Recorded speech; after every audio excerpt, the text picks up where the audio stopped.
And so that's the reality that we want to unpack today. My name is Pavel Zonev. I'm with the Tor Project, the organization that stewards Tor browser and the Tor network that helps people bypass censorship by maintaining their anonymity and privacy. And I'm joined by three incredible panelists that I will introduce in just a second. But just to continue setting the scene, we have a two-parter in our title. And so we've already talked about the threat, but really every speaker who is here today is to talk about how we're going to combat the threat. Because across borders and platforms, journalists and technologists are really developing new strategy and finding ways to keep information flowing. And so we'll hear from some of the folks today about how they safely do their work, advocate for change, and discuss ideas to help advance the policy landscape around shaping a different version of the internet. So for the next 40 minutes and change, we'll first set the scene. We'll look at the threat landscape. Then we'll explore how we can respond, what tools and interventions have worked. And when we're talking about tools, we're not just talking about technology, but also strategy and tactics. And then we really want to open it to you, everybody in the room, and also the virtual audience to join us in a discussion, ask questions, and maybe also share some of your experiences. Online, I have my colleague Raya, also from the Tor Project, who leads our training and outreach program, who will facilitate the participation for the online participants and collect questions. And then in the room, we will alternate between questions that have been submitted online and in person. But now I'm really going to pass it on to my speakers. So to my right, on the far right, we have Monica Ermert, who is a reporter covering tech, media, and digital policy. We have Ruslan Miachev, investigative reporter and editor of Turkmen News. And online, we have Laura Zama, who is an award-winning journalist, fact-checking pioneer, and CEO and co-founder of Factchecado, a collaborative initiative that tackles mis- and disinformation that affects Latino and Hispanic communities.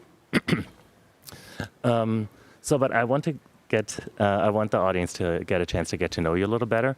And so I'm actually going to ask the first question of Laura, who's joining us virtually. And Laura, in your opinion, what are the primary structural obstacles that most undermine truthful reporting? Hi everyone. Thank you for having me. It's like the question of the moment, probably. I used to repeat since some months ago that we are just in the middle of a perfect storm. And you present, Pavel, a bit about what's happening with distribution of content. And this is not just affecting journalists producing fact-based or evidence-based information, but also academics or researchers or people communicating science or anyone trying to probably focus on the public interest and not just on what can be engaging or give them money.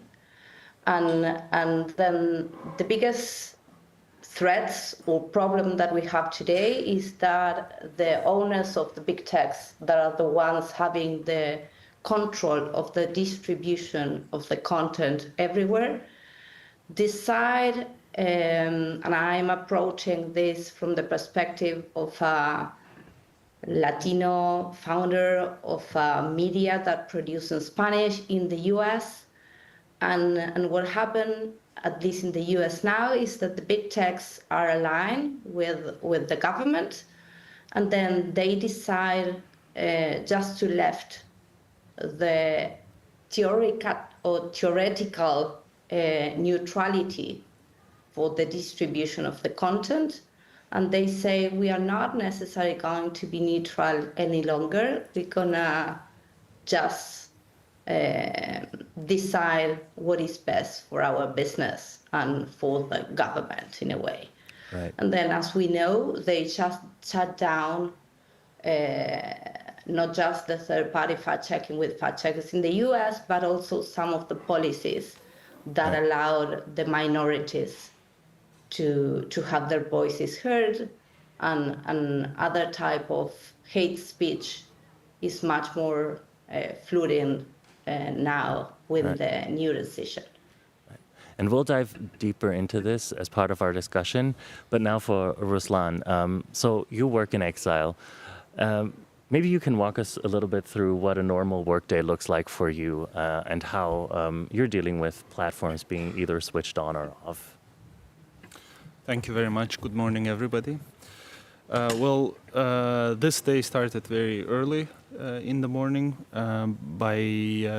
It started with my phone almost exploding by messages from Turkmenistan from a woman who went to another region of Turkmenistan to visit her son in prison. He's an activist. His name is Murat Dushemov. On the 10th of June, he was supposed to be released after having served 4 years in prison for his activism. But 4 days prior to his release, he was given a new charge. Supposedly, he fought with other prison inmates, and they wrote a complaint about that, and he now faces a new trial and a new prison term. So she went to that region to see him. She was refused to a visitation. She was refused to even give him a food parcel. And basically she was calling me and asking what to do. I come from Turkmenistan. It's one of the most closed and repressive countries in the world. If you look at any rights or freedom indexes, you will see that Turkmenistan is always at the bottom. There's no media freedom, there's no civil or political rights of citizens. And as an alternative source of information, we run an independent media called Turkmen News. Alternative to this is an official Turkmen newspaper. For the past 3 years, our country was run by this gentleman, and 15 years before that by this gentleman, his father. In 2022, the father decided to give way to the young, and 3 months after, his son took over. As I said, it's one of the most closed countries, and with no media freedom and no internet freedom as well. With Tor project, we have been working together successfully to provide access to local activists, access to the internet, to safe internet. Most of the world's internet, the one you use in your daily life, is not available in Turkmenistan. All social media platforms are blocked. When we launched our website in 2012, it was blocked, guess when? The next morning. With no court order, with no legal basis whatsoever, we just learned that it was blocked. Even though there was nothing, against the law, the Constitution of Turkmenistan provides, freedom of opinion, freedom of the press, but this is all on paper. In practice, it doesn't work. We publish daily news, what's happening in the economy, in the society, in the healthcare system, in education, etc. Since 2022, we are part of Organized Crime and Corruption Reporting Project, OCCRP. And with them, we produce investigations on nepotism and grand corruption. The 2 gentlemen that I showed you in the newspaper, there is always a reason why the country is so much closed. When the setting is closed, you can do a lot of nasty things and hoping that you will get away with that. But with investigative reporting, we uncover these things and we show the world how they see the state budget as their own pocket, spending millions, tens of millions of dollars for their own benefit. This is in a nutshell. Yeah, no, thank you. And we'll also be diving deeper a little bit more into what the reality of that looks like. And so, Monica, you've studied falsehoods and have an academic background. But what surprised you most in the last year specifically about the mechanics of virality? Hello, good morning also from me. Normally I sit on the other side, so it's really a novum for me. I want to take a step back. What really amazed me the most is how, and we see this in this IGF, how we came from an internet 20 years ago at IGF 1 that was to be, that was said was the most democratic medium ever. This was said by the Greece minister in his opening speech at IGF 1 in Athens, to a network that is that has become so divisive, that has made society so divided. And I used to, and you see it in the program of this IGF, how disinformation, danger to democracy is on top of many of the sessions. And I find that pretty amazing. And I thought about, I used to think that we focus too much on fake news and misinformation. And instead we as journalists especially should do the good thing and should bring you the real news. But I give you two examples where I really saw how intense it has become, the perfect storm, as Laura said. During the last campaigning for the federal election, for the federal parliament in Germany, the discussions became so rude and divisive that you saw a real campaign against the Green Party, who was, before this election, who was in power together with two other parties. And it became so divisive and so full of misinformation even from traditional media, I should say, and amplified by the platforms that attacks on the Green Party have nearly doubled. They saw 1,200 attacks last year against persons of the Green Party. So you see, this kind of misinformation has a real life effect. So I think I should reconsider my earlier stance on fake news. I still believe what we can do and what we have to do is to report and to stand up. And here is my second example from last year's IGF, which, as you might know, was set in Riyadh, in Saudi Arabia, and many organizations and some people like me decided not to travel, but I participated online, as I have for all of the IGFs in the 20 years. And I was thrown off of several sessions as soon as I asked a question in the chat on Saudi activists, or there was a session on encryption, and it was about, is encryption not a problem because you can hide behind encryption? And I asked the question in the meeting chat, what do you think would Saudi activists think about weakening their encryption for their work in their country? And I was thrown off and I was unable to reconnect. And there was no discussion about that at the IGF in Riyadh at all. So even at this space, we have to be very watchful and very careful.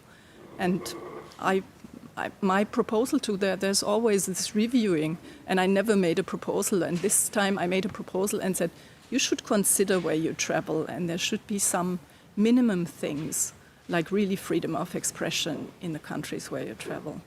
Yeah. Okay, thanks. Well, thank you. And I mean, as we're hearing, right, so the digital lives really intersect with our private, with our physical lives. And so safety is definitely at stake, especially when we're thinking about dealing with not just platform interference, but also the worlds that misinformation creates. And so I want to address the next question to Laura. You've actually studied the existing legislative landscape around some proposals that try to curb mis and disinformation. And maybe you can give us a quick overview and also maybe focus on what the limitations are. They may be inadvertent, and what should policymakers look out for to not harm the cause more than they want to benefit the cause of curbing misinformation? Yeah, perhaps some of my background can be useful for this reply. I've been running an organization based in Argentina that is called Chequeado, that started in 2010. I was the leader of that organization for 12 years, and then realizing about the disinformation in Spanish had no borders, and during some days we were just repeating the same explainer of the bank that someone did in Colombia that then arrived in the US, or someone did in Mexico or Peru or Argentina or even Spain. And we identified that some of the authors came from an account in the US, or on the other way around, we fact-checked something that at the beginning started in Spain, and then we saw it in some accounts or groups in WhatsApp in the Latino community that speaks Spanish in the US. We launched this initiative, Fact Chequeado, in 2022 as a pilot project, and now since 2024 we are a non-for-profit in the US. And I give you all this background because during the last decade I've been participating in different discussions related to how can we solve this problem with the legislation, or with not just policies or recommendation, but making mandatory for big techs, for example, to be more responsible with all this. And this probably sounds familiar, related to all AI, new big companies, and the discussions that we have nowadays. And during all that discussions, my point always is the conversations related to legislations are in general led by people from the central countries or the north countries, where the rule of law and the judiciary systems have at least some standards and also legitimacy that make that legislations to have a reasonably implementation. And then I'm not saying at all that we don't need a regulation, but the experience that we have from countries that are not necessarily the central ones is that some of the legislations that Congress passed has been just used against activists and people that are against the powerful part of the society, not necessarily being useful for guarantee the freedom of expression of everyone, especially the minority groups. And then what we're asking for is for sure to have more policies and legislations that make all the platforms more accountable, make them be much more transparent about the decisions they are making and the invest they are making or not, with pretty much differences depending not just of the country, but also of the language. And I think all these principles are also really necessary for the discussions that we start 3 or 2 years ago related to how are we going to deal with the AI without making technology just increase inequalities around the world. And thank you. And I think obviously the point of policies, more policies, and specific policies for platforms is a great step. And I'm always wondering about the enforcement. And this is actually where I want to go with you, Monica, because right now algorithms reward engagement over truthfulness. And so how can we actually deal with the existence of false facts in this environment? So is there maybe like a different design incentive that could hardwire into social platforms or other distribution platforms how we verify information and basically inform ultimately the policies that we're trying to push or enforce the policies that we're trying to push through? It's a really difficult question. That's why we're here. And I'm hesitant to put my belief into we will be able to regulate the platforms. I think what we need really, we cannot go perhaps without it, but it will never help us to the end. I think what we have to do is, as journalists, perhaps we have to create the diversity. The publishers need to help us to find the money to be able to publish. I wrote for many papers that have died a silent death in the last 20 years that are not there anymore. And they also need to consider the change of media use.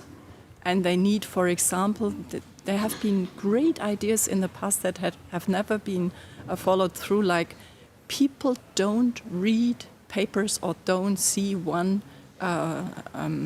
broadcaster anymore. They don't stick to this. They go to the whole of the internet. They go to the platforms. There they have this plentifulness. So what might be a good idea for the publishers is why not have platforms that allow you that give you a media budget, and then you can choose from various papers, for example. So they need to be creative, innovative, and then you have this. You can choose. You don't have to stick to one paper. Might help with the echo chambers. I don't know. Might give people the ability to see the differences in stories, to see different variants of stories. And this is something that I learned when I was young. When I went to university, the comparison allows you to see the relativity of a story. It makes you question a story. And this is something that everybody, we the people should do. This is what perhaps where media literacy comes in. And if we don't have this plentiful spaces from the publishers anymore, then perhaps we, the journalists, must be more creative and must turn to self-publishing, and then we need the technologists to help us to make money. There are some little starts, like I myself know GNU Taler. They try to allow you to kind of earn little money for stories that people can easily pay and anonymously pay, but that is only starting. But things like that should be. And from the politicians, I also would hope that they don't just give in to we have to be on the platforms. We talked about that when we chatted beforehand. They don't have to kind of feed the frenzy on X and then be astonished that it pushes back against them or it falls down on their feet. Perhaps they need to be more creative in what they use and find more federalist created platforms, and perhaps they should. I don't think they should fund journalism. I think that's difficult. There is a problem there if a government funds journalism. But what they could do is they could support it. They could kind of allow them some tax incentives. I don't know, stuff like that incentivizes making news.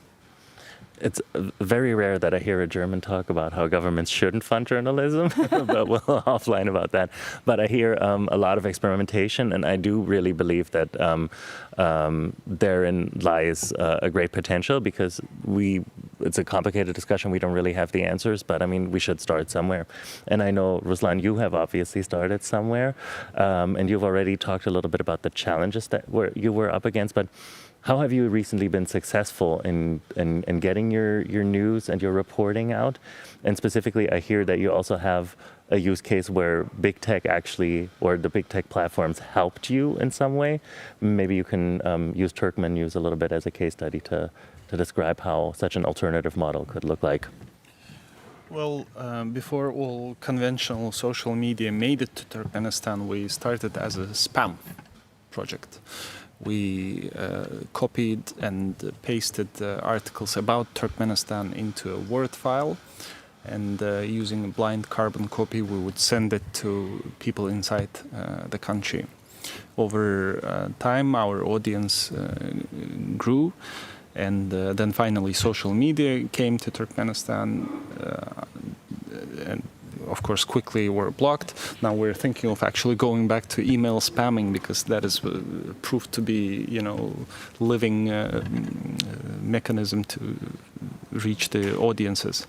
What we do today is, despite the fact that all social media platforms, messengers, and things like TikTok, YouTube are blocked in a permanent block in Turkmenistan, we nevertheless distribute our news on all those platforms, and people use VPNs to bypass government filters.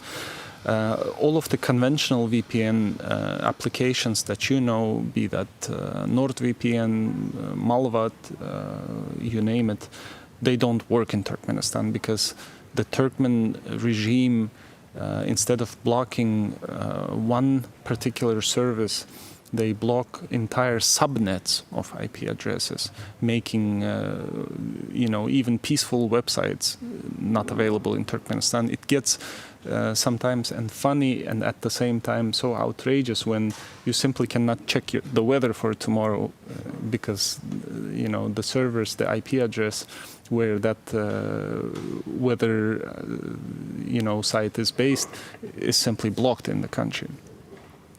But the more you squeeze, somewhere it will pop out eventually, and I don't know how, but people do find ways to get online. And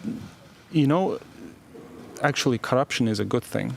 When a country is corrupt, it means that if there is some limitation to something, there will always be someone who will give you an alternative way if you pay him. And that's what happens in Turkmenistan. We have an agency that is responsible for internet monitoring and internet censorship. It's called Cybersecurity Agency. Well, you can consider it a national security agency, basically, because they're a branch of Turkmenistan's Ministry of National Security. And these folks are corrupt. They, with their right hand, they block websites and block internet, and with their left hand, they give out VPNs or include your IP address into the so-called white list. And you can surf the internet, you can visit, the website of Taliban if it exists, you can go on Pornhub, you can do whatever you want. So the idea behind national security is then with corruption is gone. But as long as it stays like that, I think we'll have our audience in Turkmenistan. But of course, in 2025, things shouldn't be like that. Simply. And so, the issue of at least, having access to information, that obviously is the main cornerstone of what we're discussing. On that note, I want to actually first ask Laura and then also you, Monica, about media literacy. It has been mentioned. And so obviously with access to information and ideally like a variety of information, how can we use media literacy effectively as an intervention? How can we make it scalable across languages and cultures? Do we need a region-specific approach? I think the quick answer is yes, and we need much more, and we need investment, and we need innovation, and we need collaborative initiatives, and we need not necessarily to invent the rule each time, but to be more efficient in the way that we replicate and we innovate based on examples or experience that have been working in some countries or a small experience. Given our specific initiative, when I was leading Tequiado, we created the education program in 2016, and that was at that time the first like media literacy initiative, at least in the fact-checking movement around the world. And we experiment with different ways of creating content, but what give us more successful or impact was the initiatives that had been co-created in a way. And then one of that was an experiment that we did in schools with young people creating their own Instagram account as a kind of new, media or new media for them, for younger generations. Another initiative that I think resonate is one that we launched last year that is called Fact Challenge.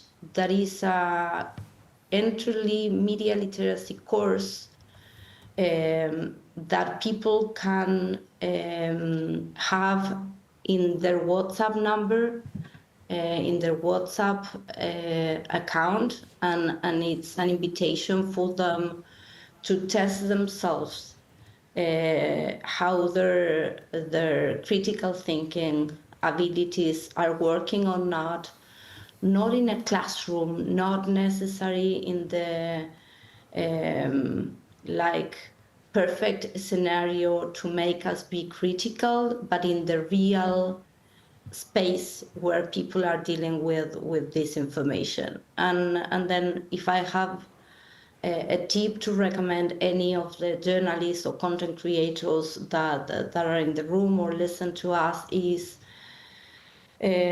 always think in a way that don't necessarily present yourself at the one, knowing what people need, but much more based on if you don't have the money or the funds to make the user experience testing, ask the audience that you are trying to serve or the community that you are trying to serve to better identify what can be a good media literacy way to help them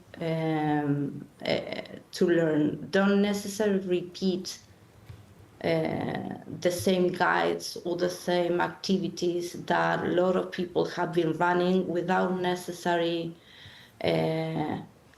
lot of impact in the real world. And I'm making this differentiation because I know if you are giving students in a class some activities and some weeks or months after you test in the same space their ability to identify, for example, a factual or an opinion content, they will be okay doing that.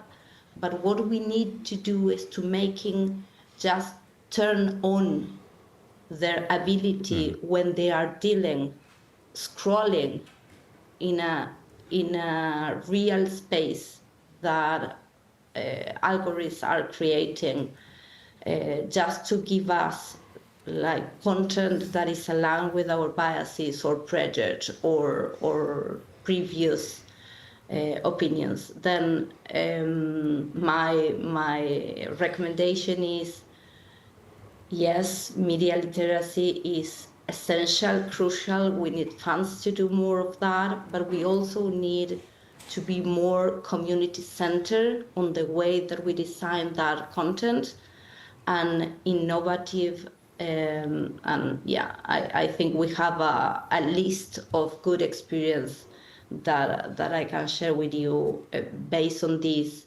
small switches that are not necessarily small, but can make the difference between people taking or not that experience. Another one that is really good is one that our colleagues from Africa fact made with radios that were kind of soap opera explaining people about media literacy in the middle of that, like being creative and being the channels and places where your community is consuming the high quality but also the bad quality content is essential to have the success that we expect. Okay. Yeah, and to the other end of the world. I don't think I can add a lot. Do you need a region-specific approach for critical thinking? I don't think so. But perhaps let me just briefly stress one thing, and that is what Laura said, dialogue between those who produce the news and the stories and those who read them. That has been also a not well developed space, I think. There is this gap between those who write and or produce news and those who, and this could quite definitely help to engage more, and there need to be spaces and platforms for that. There are these media literacy programs in Germany that they started to go to schools, like the Bayerische Rundfunk, where I come from, Bavarian broadcasting. They go to the schools and they make examples of fake news. They allow them to experience, and I think that's good. That should go on, but that's not enough. Mm-hmm. And yeah, Ruslan, I would be very curious to hear about your approach to meeting audiences where they are, because you really don't always have the luxury to meet them where you are. So what are maybe some of the technical solutions and other solutions that you stumbled upon to get to the news to where it needs to be? Yeah, well, given the circumstances, we do try to catch the audience where we can. As I said already, we are on all platforms you can think of. If people cannot read our website, then they can listen to, the audio versions of our articles, which we disseminate on TikTok. TikTok is amazingly popular in Turkmenistan, even though it is also blocked. We are also on YouTube, and this is how we basically reach our audiences. And of course, it's always risky. You don't know the capabilities and capacities of the authorities that regulate access to internet in Turkmenistan, and those white lists and the VPNs provided by different vendors. You don't know what they can read, if they can trace you. But I mean, we don't have choice. Yeah, I mean. And so that obviously also complicates the idea of having audiences connect in a way with the ones who create the news. We are getting close to time, and we want to open up the discussion a little bit for the audience. I have seen that the chat was very active, so if there are any questions in the chat, maybe we can read it, or we can get organized. I'm just going to give it a second. Otherwise, we have a person here in the audience who's very eager to participate. So maybe we'll start here, and then we'll give the online. No, don't worry. Go ahead with the chat if you want. No, I'm currently not seeing anything. So let's get started in the room. I just had a consideration. Vittorio Bertola from Open Exchange. I just had a consideration from the reader point of view, from a European reader. Mm-hmm. So it's very hard to actually find investigative journalism today on media. And there's little of it. Even what used to be the serious newspapers in Italy, it's the Corriere. Nowadays, 80% is just viral stuff on TV shows and whatever. But even when we adapt, yeah. But even when there is some good story written in the old school way, balanced the reporting on maybe something new, and if you look at the comments are really in social media don't look interested in having a good story. So mostly they are people from a different side, or maybe if the story is criticizing one side, people from that side will show up and say, no, it's fake, it's not true. In some cases, if you look on very, very heated issues like Gaza or whatever, there are the two opposite sides, both claiming that the story is biased. Even under the BBC, there's just the one side claiming that it's biased in favor of the other side, and the other side claiming it's biased in favor of the other side. But there's no really interest in appreciating whether the story is biased, is not biased. So the question is there an audience for proper journalism still? And if there is, I mean, how can we nurture it? How can we preserve it and make it grow? Is there a role for education, maybe? Because if there is no demand, it's useless just to get money from the government. If there is no demand, there will never be space for good journalism. If you lose, I'm getting agitated. If you lose good journalism, if you lose a path to the truth, whatever that might be, but to a well-balanced description of what happened or what is happening and what is menacing you in some way or another, I mean, you are lost. And that is something that's in fact happening when you have these divisions in societies, and nowhere can they come to a compromise of senses. So we need it urgently. If we don't have it, we are lost. Because do you believe that the platforms will give you that? No, you will have more division and more the echo chambers. So I don't know how you preserve it. That's $1 million question. But I still hope we have an audience for that. Yeah, Laura, did you want to add something? Yeah, I agree. Like giving some hope, it's not that people don't need or don't like the facts. Is that we need to and again I'm repeating the finance aspect of high quality journalism. We need more investment because what happened when I started being journalist more than 20 years ago, it is high quality journalism at that time was good reporting, well written. Now we are just starting. And part of the problem is that some of the most relevant investigative journalists continue investing on that and not necessarily partnering with the ones that can help them to reach the people. People need, and I can promise you, they need in some places more information than ever. And they're gonna consume it if we are present in the channels and with the formats that they prefer to consume that content. But the problem is that we used to have that gap. We are not necessarily there, but the back actors has been investing on research and how they can be engaging for the last decade. Okay, well, thank you so much. We do have an online question, and I think my colleague Raya is going to read it out if she's online. Yes, can you hear me? Yes, we can hear you. Okay, thank you very much, everyone. I'll read out the first question, which is from Ashwini. The question goes as follows. Could I create new innovative ideas-based knowledge building and knowledge-enabling books and resources on the subject areas and the conceptual framework of the digital technologies and the telecommunications, 5G technologies, and the telecommunications 6G transformation initiatives? I believe the intent of the question is trying to ask if possibly if Ashwini is trying to ask if they can develop new and innovative ideas based on books and resources that focus on building and enabling knowledge about digital technologies, specifically around specific telecommunication technologies. Okay.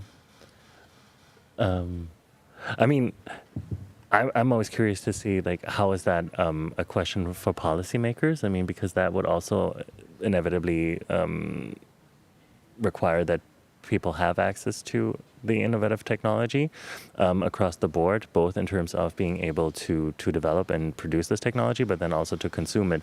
But you were talking about federated systems and federated platforms more so. Maybe we can also dive a little bit deeper into that. So how does that change the relationship between consumption and production of news? I get the difficult questions all the time. I think.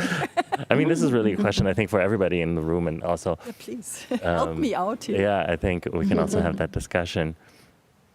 I mean, the federation for the Laura said we have a problem that sometimes we have good content, but it doesn't it doesn't show because people still stick to the papers, the broadcasters, the platforms they know, and the people who come up and try to do something new, they need the attention first. So there might be an infrastructure question in there.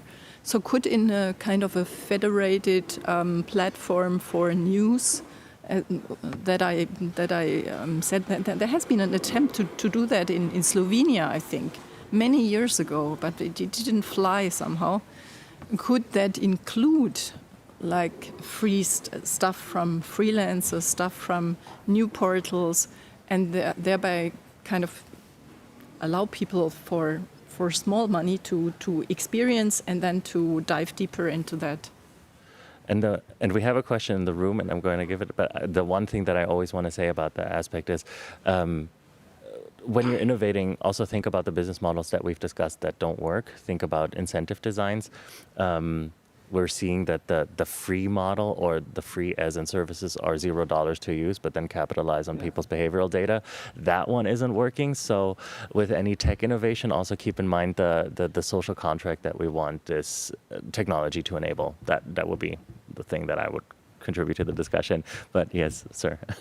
Yeah, Juri Bokovoi from Finnish Young Greens. We noticed quite a large change in the media landscape in the recent years, where majority of people under 30 don't really use like traditional media outside of seeing some article heads, and then mostly get their news from TikTok or Instagram Reels or whatever.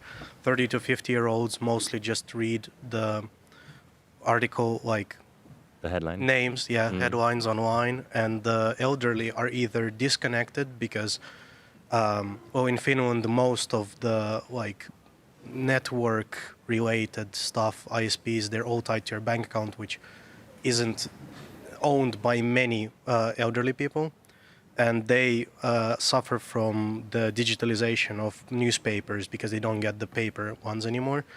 And it hasn't really seemed like proper investigative journalism or like important journalism, let's say, has really transitioned to the short form content or social media sphere, as well as the tabloids and the often not very transparently funded online creators, which might push a lot of this disinformation. The only real, like, globally investigative journalism paper, I guess, that I've seen actually transition to this space well was the Washington Post. Have you noticed any, like, actual move by investigative journalism to acquire that new tool set and pander to that new audience, or are they still focused mostly on just traditional media? I can go. Sure. Yeah, go ahead, Laura. I think all of them are like trying to do it in different ways. It's not just the Washington Post. There are a lot of examples in Latin America of stories that are really viral, and they are in deep investigative journalists about strong and important topics. but presented with humor, with cartoons, with like different ways to do that. But that implied time and resources and people that know how to do that. If you make a journalist that had been writing for decades to be funny on a TikTok video or on a YouTube video, we're gonna fail. Then collaboration is again the only way that we have with the also the money and the business model failing, at least the one that we knew from the past. And sorry, Rasha, that I interrupt. No, I'll go. Did you want to add something? Sure. I think Turkmenistan is a quote-unquote positive example on this. We still have like a forced subscription where citizens are forced to subscribe to newspapers like that and read it. We have like, don't laugh, we have teachers' newspaper. So all teachers must subscribe to it and pay from their wages. We have a newspaper called Soldier. Guess who the audience is? Of course, the law enforcement, the military, etc.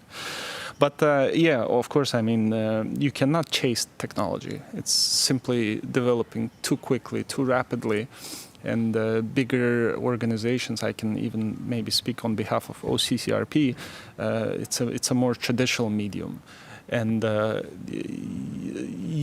yes, maybe the audience will be decreasing because nowadays anybody can pull up a phone and become a newsmaker or a news retransmitter, and you will question whether it was fake news, whether it was a truthful news. But I think sticking to the highest standards of journalism, being ethical, being honest with yourself first of all, will always play the good role. You will be trusted if you stick to the highest standards. Just very briefly, I should tell perhaps that I have worked for newspapers that print, but most of the stuff that I've written from the beginning was published on the internet. And the Heise Publishing Company, which is one of my main buyer of my stories, they started an online ticker in, I think it was in the 90s, some end of the 90s, and it was free for people. It's very focused on IT news stuff, and it was highly successful. They did experiment with shortening stories to adapt to the new media use, new consumer wishes, and then they expanded them again because they thought it's not what we want to get out.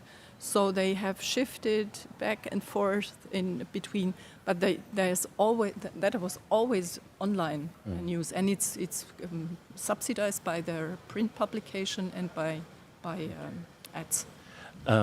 We have two more online questions, so I'm going to pass the mic to Raya before we get back to the in-person. Yes, can you hear me all right? Yes. Great. So we have one question from Andrew. Laura makes an excellent point about the difference in the maturity of judicial and other institutions in different countries, civil protections, etc., and legitimacy of leadership. Perhaps we could differentiate any recommendations accordingly? I'll read out the second question if you'd like to. Sure, yeah. Okay, so the next question is from Theodore, and this is specific about Tor. So how does Tor, Snowflake, or Orbot software and knowledge get distributed to communities in places with heavy internet censorship? Additionally, one thing is censorship and another is total internet blackouts. Are there any outreach work about creating distributed out-of-bands network for local communities in areas with heavy censorship? I'll defer this question possibly to Ruslan, because I know that we worked closely on issues similar to distribute bridges. And we are hitting a little bit the end of our session. So Laura, maybe you can tackle the first question briefly, and then Ruslan the second. Yeah, I think on the first question is yes,